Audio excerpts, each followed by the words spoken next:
Everybody all over the world has heard of the ancient Egyptians and what they built. Their pyramids, temples, the mummies, the pharaohs, especially the boy king Tutankhamun. But who exactly were the people responsible for this great civilization? And what were their origins?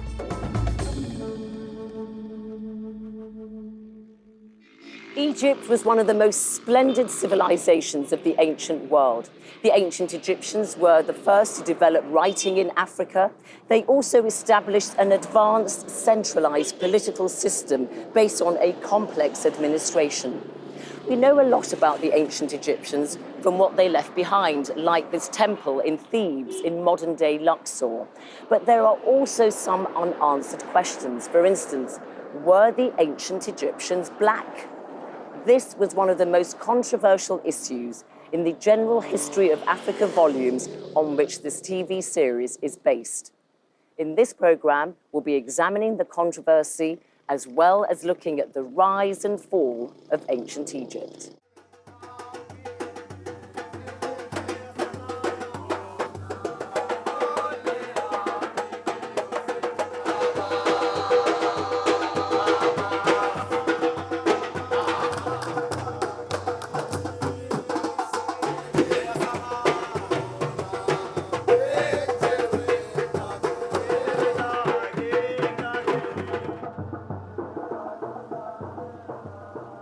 The story of early Egyptians is inextricably linked to the mighty River Nile.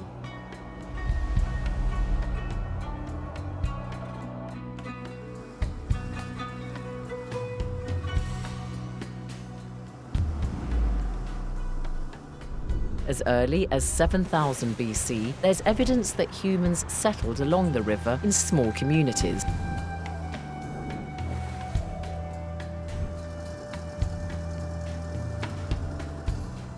Along with agriculture on the banks of the river, and just as important for survival, was the raising of cattle, hunting and fishing.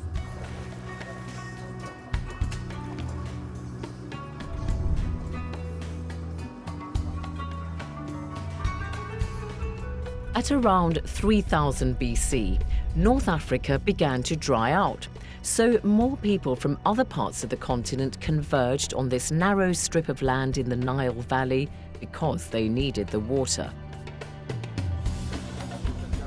UNESCO's General History of Africa studies show that the earliest people in the Nile Valley were from an early human population in East Africa who moved north. Though some scholars still believe the Egyptians were right from the beginning made up of people from different regions of Africa who'd then mixed with migrants originally from Western Asia. I wonder how the Egyptians might identify themselves today. Well, to get an idea of this, I go to southern Egypt, where most of the country's historic monuments are situated. I drop by to meet the Suleiman family in the village of Al-Aqab, just outside Aswan. أهلاً أهلاً وسهلاً ازيك أنت محمود أنا زينب ازيك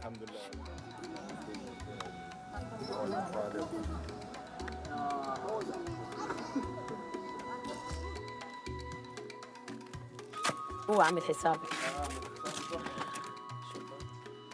شكراً جزيلاً. This is the family compound where they get together to share a meal and catch up. Between mouthfuls of food, I ask them where they believe their identity lies. فشربات أنت يعني دبت العائلة؟ بيت العيلة متأبرة. إحنا ساكنين ورا شوية في البلد فوق. عندك كم عيال؟ 4. ما شاء الله. أنا برضو عندي 4 ولدين وبنتين. أنا عندي 3 ولاد وبنت. ما شاء الله ما شاء الله. Oh good, we're being joined by other members of the family. أهلا وسهلا. شوفوا مرة ثانية. بتفتكروا يعني هي حضارة إفريقية ولا شيء غير إفريقي؟ أفريقية. حضارة أفريقية.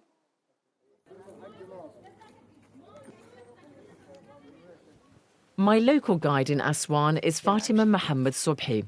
She studied Egyptology, and I ask her if she believes the ancient Egyptians were black. I believe, yes, they were not white, but black in because they always painted in dark red, not white at all. So this is a color which we have different colors of black. Was it an African civilization? I believe, of course, the kings comes from the south. They were more similar or looks like me and you. If you go more southern, you are more darker, so it's more African.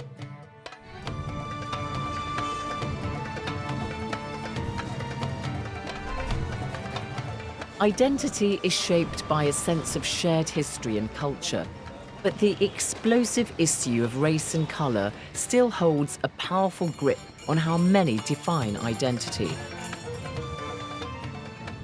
So what were the ancient Egyptians? Which racial category should we put them in? Well, the late Senegalese professor Cheikh Anta Diop, who contributed to the General History of Africa chapters on Egypt, caused a stir in the 1970s when he stated categorically that the ancient Egyptians were not only African, but were from the Negro race. He placed Egypt firmly in the cultural and genetic context of Africa. He wrote, "How did the ancient Egyptians see themselves? Into which ethnic category did they put themselves? What did they call themselves? The language and literature left to us by the Egyptians of the Pharaonic epoch supply explicit answers to these questions, which the scholars cannot refrain from minimizing, twisting, or interpreting. Egyptians had only one term to designate themselves: Kimpt, the Negroes. This is the strongest term existing in the Pharaonic tongue to indicate blackness." The Senegalese Egyptologist Boubacar Diop, who studied at the Sorbonne in Paris, agrees with Anta Diop. By the way, they're not related. He says there's evidence people migrated from other parts of Africa to Egypt. I meet him in Dakar, where he teaches at the university. I think Cheikh Anta Diop was right. My thinking is that ancient Egyptians came from different parts of Africa. One part from the Sahara, one part from East Africa, one part from the Great Lakes. So different African groups, for different reasons, the desertification of Sahara and from the Great Lakes, there were volcano eruption, and from East Africa, and so seven different groups. The history of ancient Egypt is very interesting. It's the first time, I think, that many groups of Africans came together. And the Nile was very important, gave to the African the possibility to be together. And it was the first African civilization. That the chapter written by Cheikh Anta Diop stating they were Negroes was disowned by some contributors to the General History of Africa. Dr. Zahi Hawass is a leading Egyptian archaeologist. When asked about the ethnicity of the ancient Egyptians, he describes them as being uniquely Egyptian. So why have the Egyptians not carried out tests on the mummies to verify their ethnicity? You cannot make any test. There is some studies to see that the shape of the skull looks like African, but still you will never put a final decision about the origin of the ancient Egyptian at all, because you need really to make a very comprehensive study by DNA, and this will take a long time. So how African the ancient Egyptians were still remains a matter of debate for some, even if UNESCO scholars now say the matter is settled and that the pharaohs and their people must be placed firmly within the Black African context. Both halves of Egypt were significant throughout history. Heliopolis and Memphis in the north were big centres, though most surviving monuments are in the south, in Swenet and Thebes, modern-day Aswan and Luxor, deeper inside Africa. For instance, the impressive Temple of Karnak, which later became the spiritual heart of ancient Egypt, was 1,000 kilometres away from the Mediterranean Sea.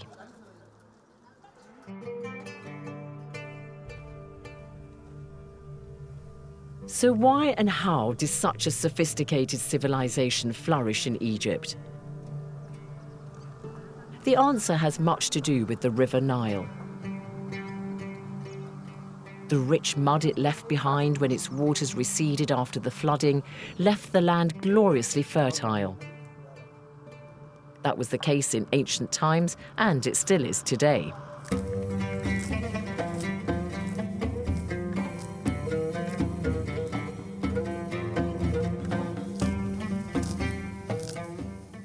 Mahmoud, a widower with 4 children, is a farmer living just outside the city of Aswan.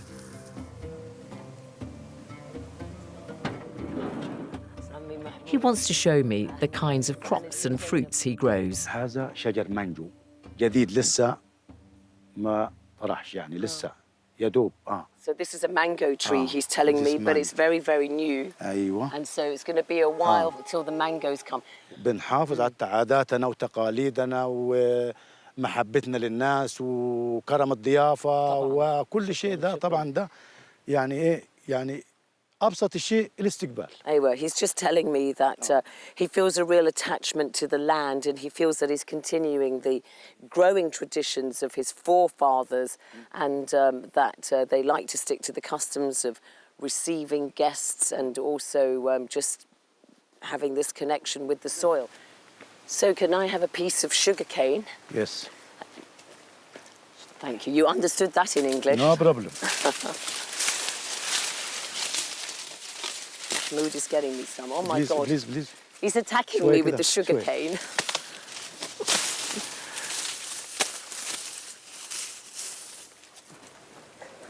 This is a huge piece of sugar cane. طيب ممكن تقطع علي حتى أنا ما أعرف. حاضر أهو. انت. Oh, شكرا. God, I don't think I've got the teeth for this. Don't eat the skin, he says, but I don't think I can do. Oh my God. He's very good at this. I can't do it. I think I'll have no teeth left if I try.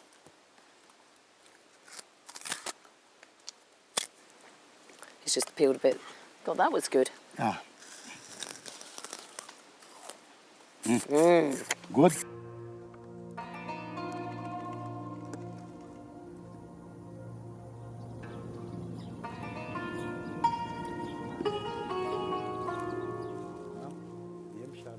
Although the ancient Egyptians were almost entirely dependent on the Nile for their livelihoods, they were in a sense its master. They managed to tame the river through a system of dikes, basins and canals so they could make the most of the Nile floodwater for irrigation and also to stop it washing away their cattle and villages. The Egyptians had to anticipate when the Nile would start flooding, and so they developed nilometers to measure the depth of water. At its simplest, a nilometer was a vertical column with evenly spaced markings at intervals like this one. Mahmoud shows me the modern irrigation canals that provide the water for the farms in his area. So this is the water that you get from the Nile to for your crops. دي الترعة. المية بتطلع من هنا بتمشي كده. بتمشي مسافة 10 كيلو. So he's just saying that the water comes through here and it continues for 10 kilometers and it feeds all the agricultural plots on either side. Yeah. As farmers settled by the Nile, this inevitably meant that communities would develop.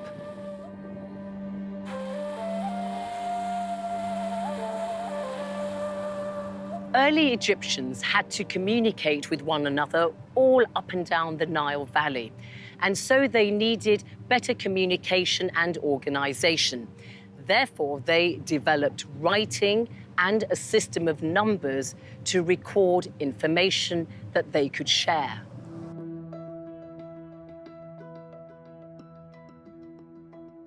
They worked out that there were 365 days in a year, which they divided into months.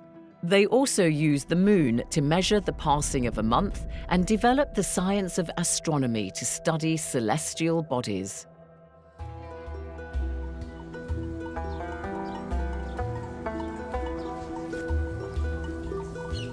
Unlike many other parts of Africa where subsistence farming was the order of the day, the early Egyptians could farm and feed themselves, store food, and move it around.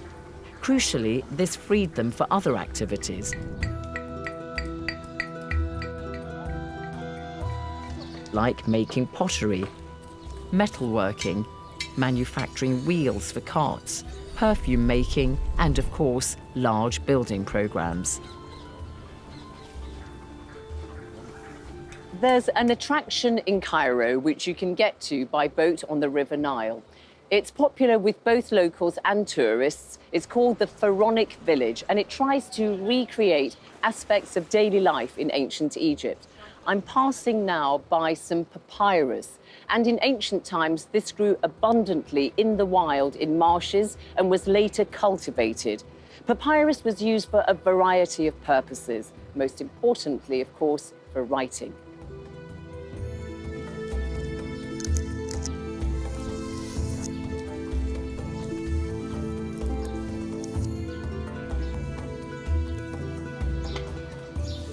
These two women are using ancient methods to make papyrus into paper. They slice it and then they flatten it before putting it out into the sun to dry. At one time, the ancient Egyptians may even have eaten papyrus, but they definitely also used it for baskets, mats, wicks for oil lamps, as well as boat making.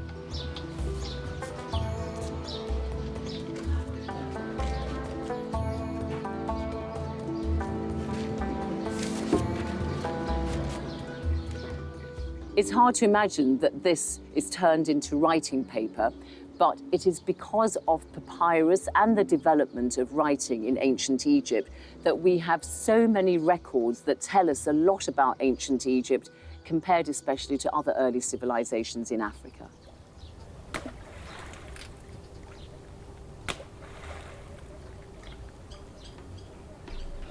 All this organized effort led to more formal and hierarchical local political structures.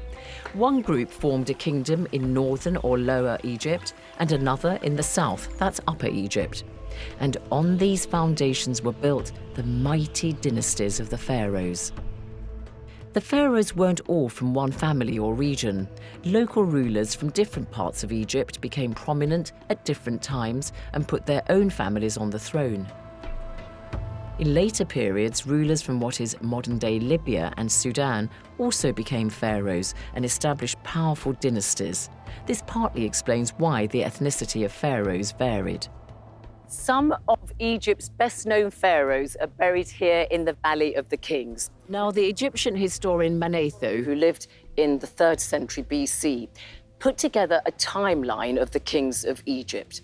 And from information gleaned from tombs, other monuments, scrolls, and tablets, historians can tell that from about 3000 to 330 BC, there were 30 dynasties of pharaohs.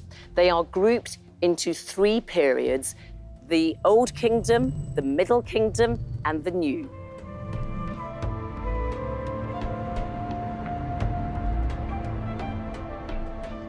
the first recorded pharaoh was Narmer, seen here on the Narmer palette at Cairo National Museum. The Greeks called him Menes. It was he who united Egypt into a single entity around 3200 BC.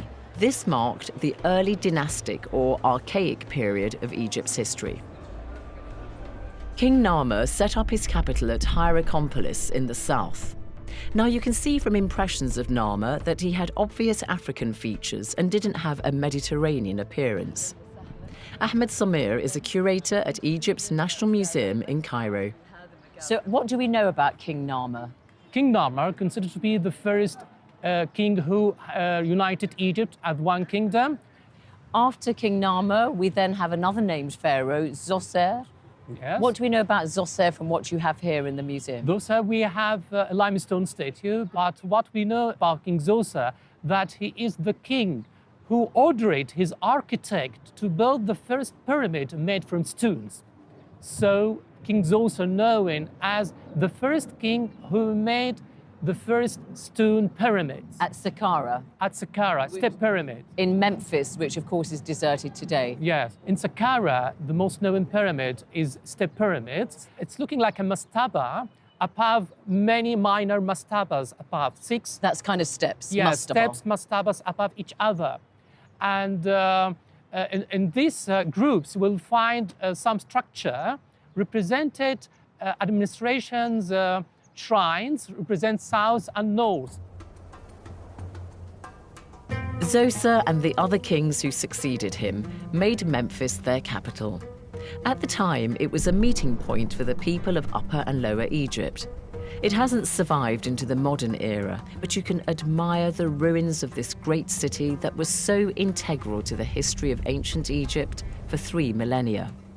The burial ground of Saqqara, which is spread over 7 kilometers, is the most striking of the remains, and its centerpiece is the step pyramid.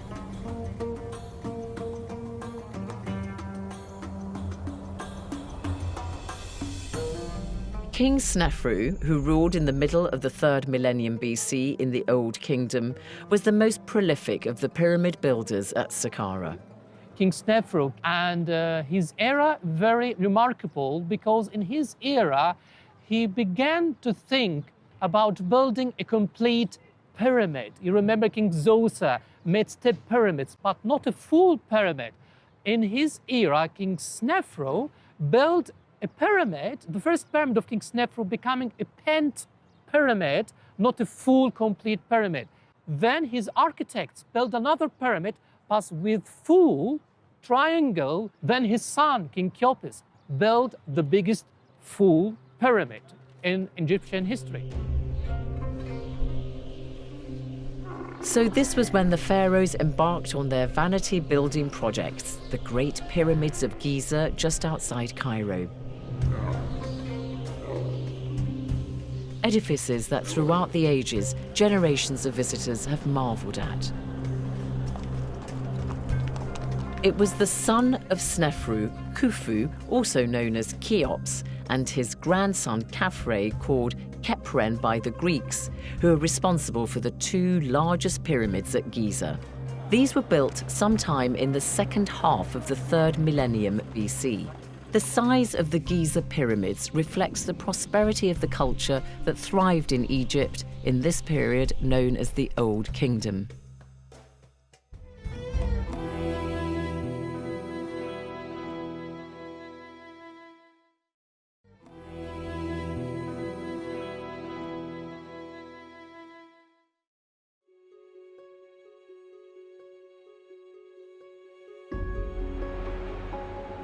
The pyramids of Egypt have been studied so intensively there are whole libraries of books about them.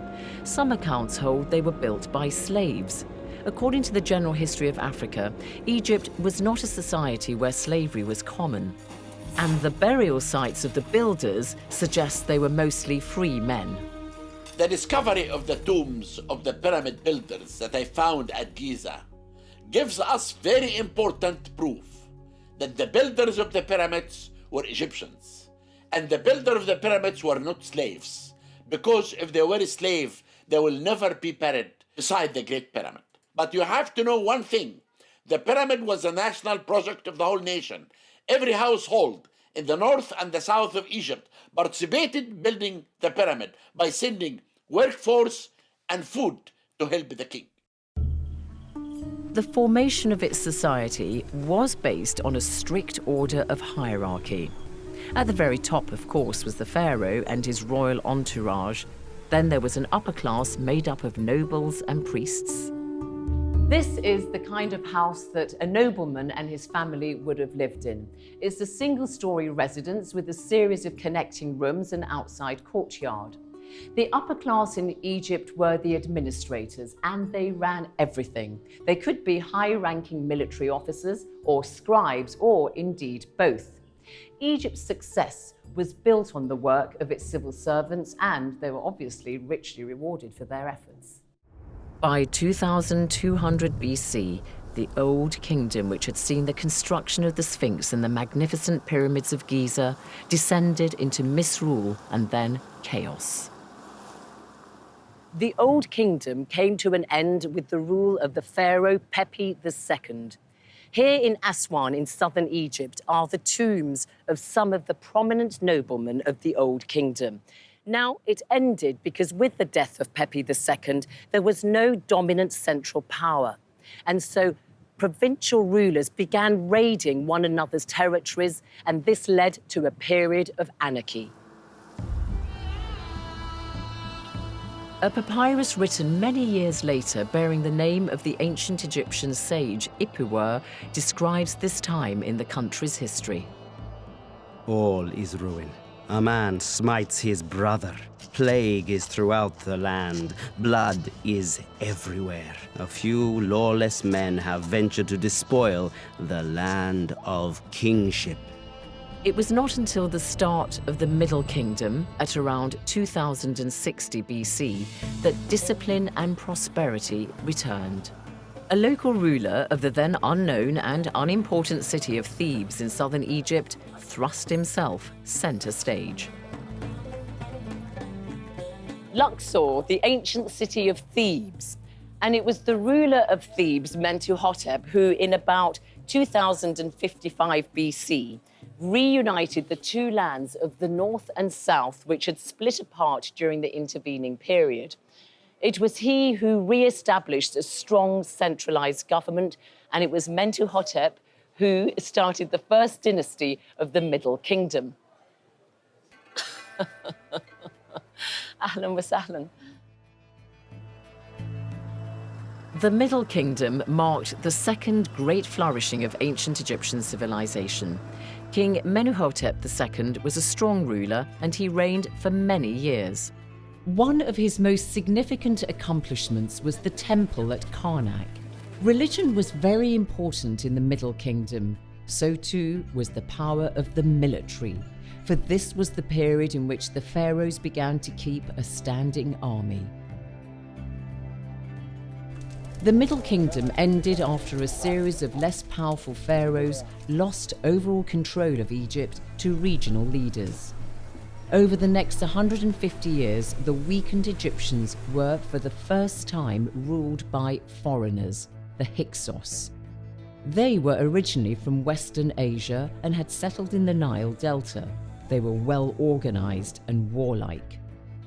But the Egyptians began a war of liberation led from Thebes by a member of the Theban royal family, Ahmose. He defeated the Hyksos and re-established Egyptian rule. The reign of Ahmose, beginning in 1580 BC, marked the start of the New Kingdom, a golden age in ancient Egypt's history. His successors in the 18th dynasty include some of the best-known rulers like Queen Hatshepsut, Tutankhamun, and Ramesses II.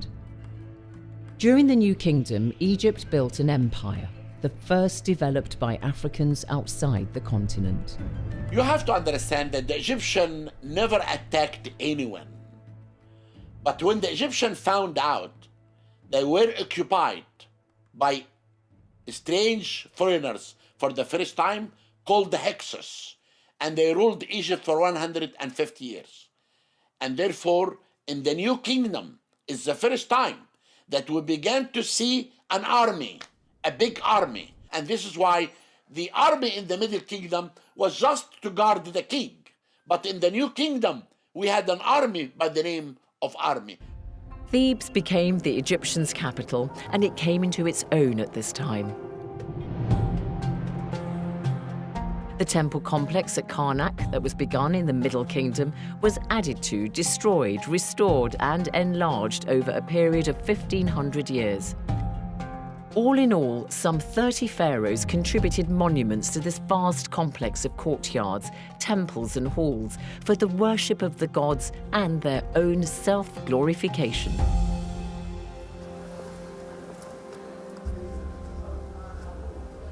This shrine is dedicated to the three main deities known as the Triad of Thebes. That is, the ram-headed sun god Amun-Ra, his wife, the mother goddess Mut, and their son Honsu, the god of the moon. And it's through here that the pharaoh would have entered the shrine. The god Amun-Ra was originally a local god in Thebes, but by this period he'd become a mighty deity revered right across Egypt. When you arrive at this entrance to the temple of Karnak, either side of the walkway there are statues to the god Amun-Ra. If you look at his head, it is obviously that of a ram, but look at his body. It has the powerful shoulders, paws and claws and tail of a lion. As you walk through the temple at Karnak, there's this forest of pillars built to look like a thicket of papyrus with the flowers opening at the top. And dotted about are massive columns dedicated to this pharaoh and that one.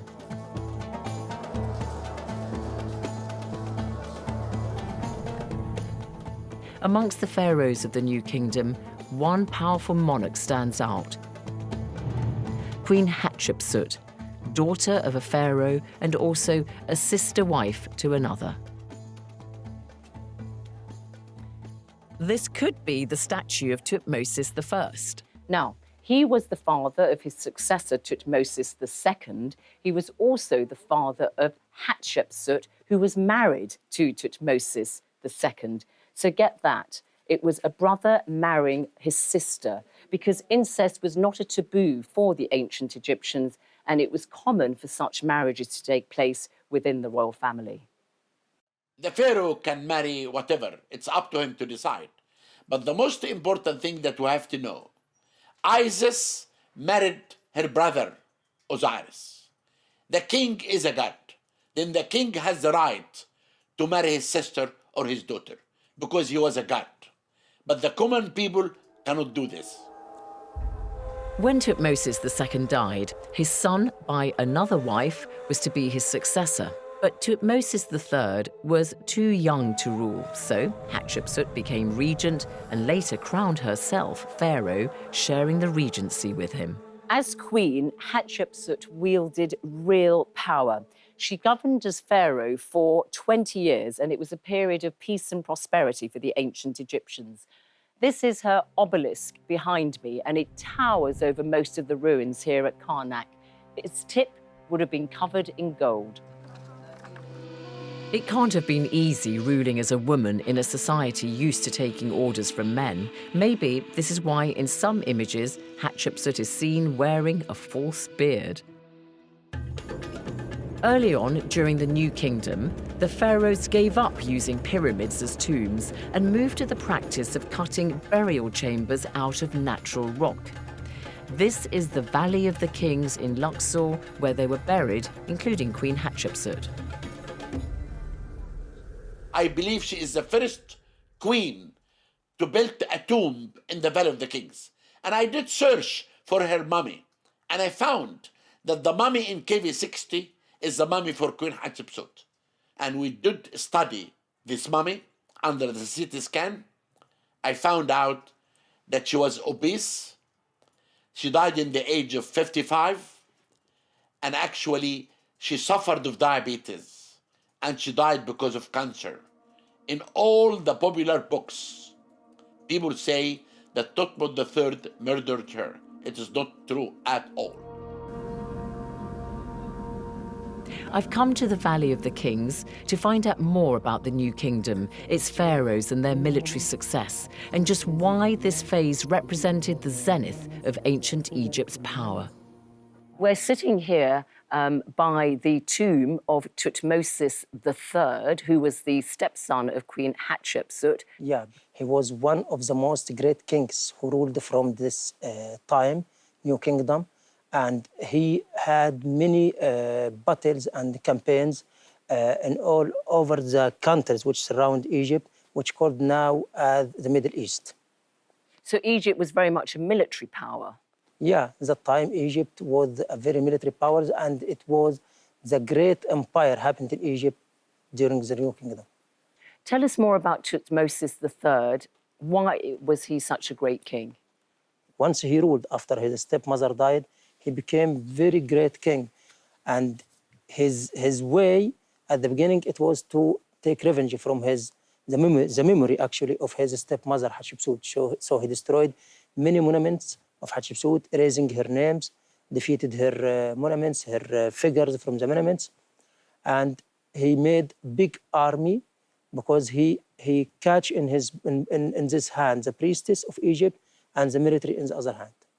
So he had both religious and military, military authority. Yeah. Can we go up to see the tomb of Tutmosis III, please? You are the most welcome. Thank you.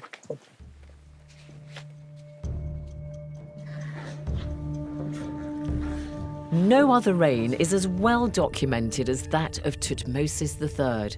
The walls of his tomb were covered with stories of his battle victories. But for all his military prowess, he's overshadowed by one of the later pharaohs of the New Kingdom and probably the best known of all, Tutankhamun.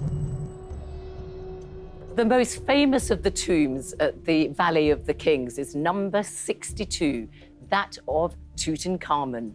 It was discovered in 1922. And if you go down to the chamber of the tomb, the exhibits there are kept in the dark so as to protect them. You will see the remains of Tutankhamun himself, his magnificent sarcophagus, and the main wall of the tomb is decorated with paintings. When it was discovered, the tomb was crammed with jewelry, furniture, statues, and these are on display in Cairo's National Museum.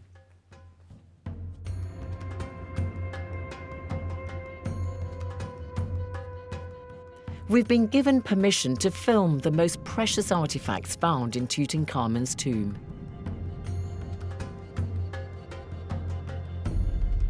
Here is the iconic gold mask weighing 11 kilograms, which was placed over the head of his mummy outside the linen bandages in which his whole body was wrapped. It shows the actual features of King Tutankhamun in order that his soul, the Ba, could recognize his mummy and help him be resurrected. And you may be able to notice that his ears are pierced for earrings. And some of the exhibits of Tutankhamun's possessions include exquisite items as well as some distinctly unglamorous ones. These are Tutankhamun's underpants.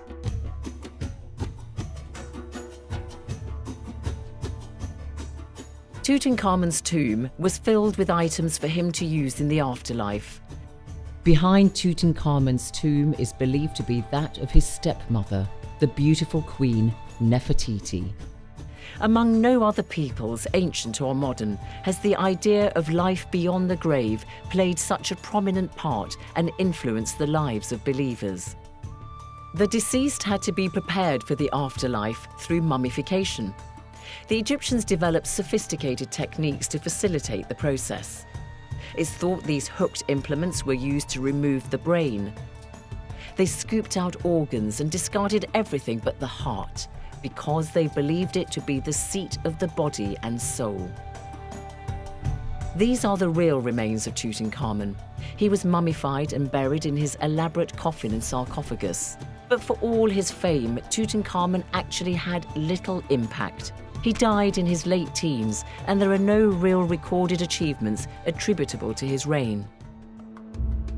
If the pharaohs of the 18th dynasty of the New Kingdom are best known for their beauty and treasures, it's the next great dynasty which can lay claim to bringing ancient Egypt to the height of its power. The 19th dynasty is known as a line of warrior kings. For many years, Egypt had waged intermittent war on the Assyrians and Hittites based in Asia Minor, modern-day Turkey. The Nile Delta was open to attacks from across the Mediterranean. King Seti I and his son Ramesses II made it their life's work to defeat them and recover Egypt's prestige. Here the pharaoh is depicted holding his enemies by the hair.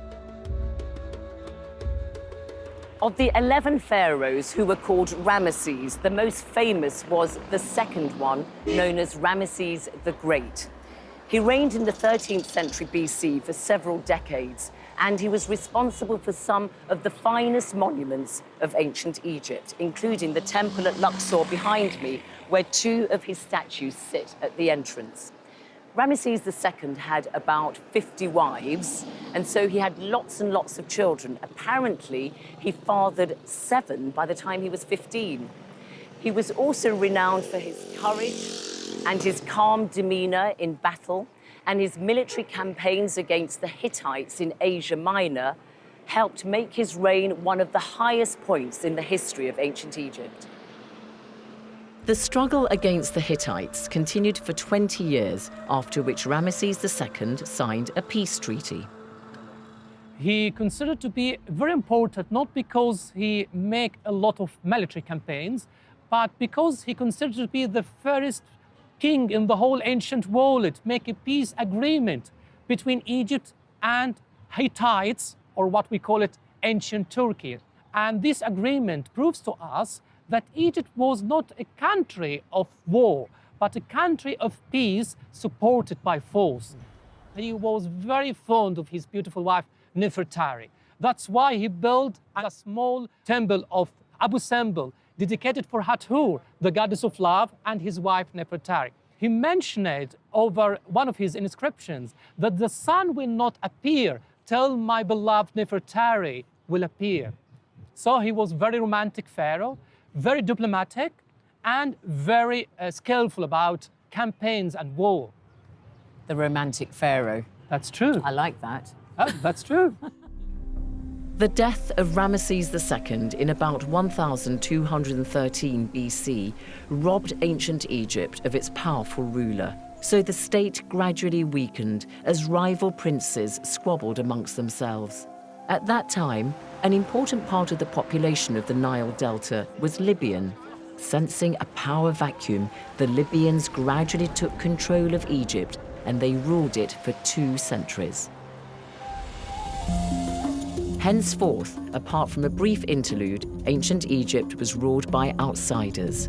In the 8th century BC by the Kushites from modern-day Sudan. Then came the Persians. Alexander the Great invaded in 332 BC. He established a new city in the north beside the Mediterranean and named it Alexandria.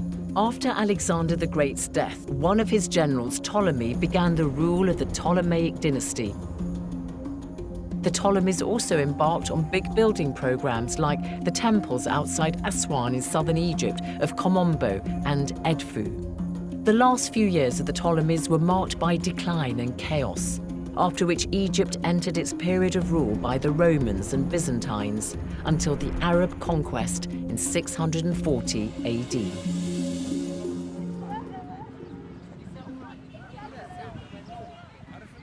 The Mediterranean coast of Egypt, where the mighty River Nile ends its long journey through Africa and mixes with the waters behind me. When you come here to Alexandria, it's easy to see why Egypt became such a melting pot. You can get here through the Nile Valley and also across the Mediterranean Sea from Europe and the Levant, what we call the Middle East today. This facilitated trade, but it also led to an exchange of ideas and cultures. Egypt's strategic position clearly made it attractive and hence vulnerable to attack throughout the centuries. The evidence of outsiders coming to Egypt from Europe, Asia and Arabia and mixing with the locals is apparent in the physical appearance of some of the population today. But when you reach further back into time to the monuments of the ancient Egyptian civilization, 1,000 kilometers from the Mediterranean Sea, you're reminded of ancient Egypt's status as that of a great African civilization. We are in Africa. Egypt is in Africa. And therefore, I believe that the Egyptian civilization is connected with Africa. In the next program, we'll be traveling south along the River Nile to what is modern-day Sudan to see how the powerful kings of Kush defeated Egypt, governed it for nearly a century, and became one of the most powerful forces in Africa.